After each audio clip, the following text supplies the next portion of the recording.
Cool, so we're at Whatipu, down here, and I'm going to run all the way up Gibbons track.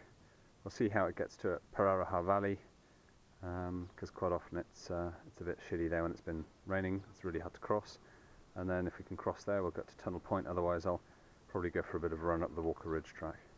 Cool, let's go for a run. So, still running along the Gibbon track. I'm only actually about a mile from Whatipu. It's taking me about 15 minutes, which is kind of the pace that I want to do the whole thing in February.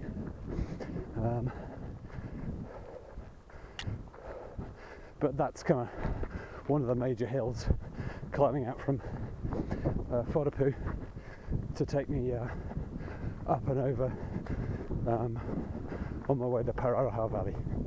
But you know, as you can see, this bit's decently runnable, so I'm kind of trotting along at about a 9-minute mile pace here, which is kind of the idea, I think. Take it slow and easy on the uphills, keep it to a sensible pace, and overall should be okay. And as you can see, one of the beautiful things about this place are the views. So I'm still on the Gibbon track.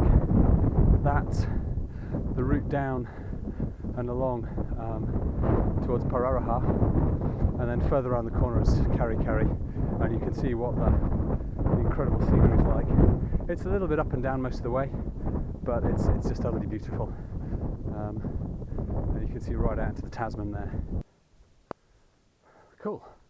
We're at the junction of the Walker Ridge track and the Gibbon track, and then the Muir track. So we've come on the Gibbons track, and we'll take a left going down to Muir, which takes us to the Pararaha Valley track. It says about 45 minutes, you know, reasonable sort of jogging pace with a bit of walking uphill, and it'll take us about 20 minutes. A little bit further along, this is where it gets slightly technical, just briefly. But as you can see, that's the Pararaha Valley. That's Baldy, the mountain there. And what we'll do is we'll drop down towards the campground, which is in about sort of 500-600 metres. And it's absolutely beautiful here. You can only reach it either from the north, from Kari by the beach, or from the south along the Gibbon and then the Muir track. So let's drop down.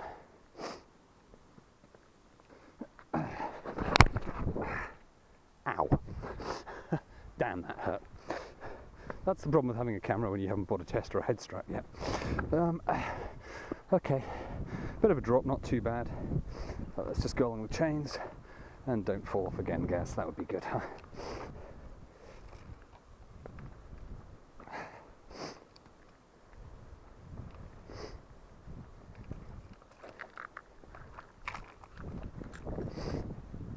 It's a lot easier with both hands, I'd say that. But we're okay, cool. And down into Pararaha. Woohoo, stream crossing. Now this is one area you have to get your feet wet. Unfortunately, there's nothing you can do about it. And it's looking pretty good, actually, considering it could have been way worse because of the amount of rain we had last night. And for the actual hillary itself, I think I'm probably going to actually go barefoot through here. Put my shoes and socks back on when I get to the other end, because as you can see, everything's a bit wet and squidgy. So in the race I'll probably take those off dry then, because it's okay. I've run it before from here to Piha in wet feet, just doing that in shoes and socks, but it's probably better for your feet, because you don't want to be doing that after, you know, we're probably nearly, what, 20 miles into the thing at this point, with another nearly 30 to go, and you don't want to run 30 miles on wet feet. Cool. The other difference between the main race and the actual main hillary trail itself is you take a slightly different path for the actual race, which adds a little bit more ascent to prevent you going through the onto the coastal track. Cool. and we're far enough up the Buck Taylor track that now we swap over into the Zion Hill track. Well, I've climbed out of Pararaha, coming back towards Whatipu, and I'm making a sensible pace, but that was a hard climb, man.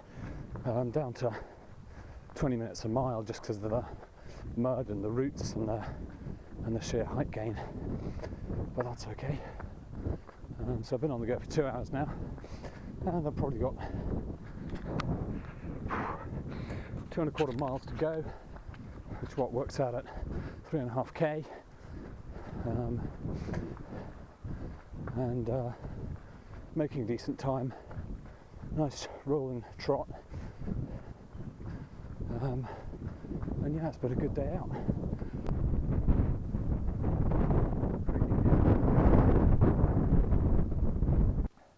One of the key things about running in the White-Axe is we've got carried dieback disease. Gets carried around on the feet of animals, you know, wild boar, that sort of thing, but also on your shoes. So every time you come across one of these stations, make sure that you wipe your boots off with one of the brushes, and then spray like so, and that kills off the infective agent, which spreads the disease around. Oh, let's just do the other shoe now.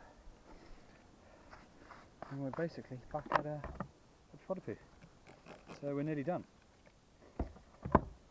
So let's just slip the rucksack back on and then run back in, and we're all good. And as you can see, it's back to being an absolutely beautiful day, but you can probably hear some wind noise. It's a bit on the windy side. But anyway, that's me signing off. Fantastic 10-mile run, 2 hours 20 minutes or so. Nice bit of training for the weekend. Back home, go get a beer.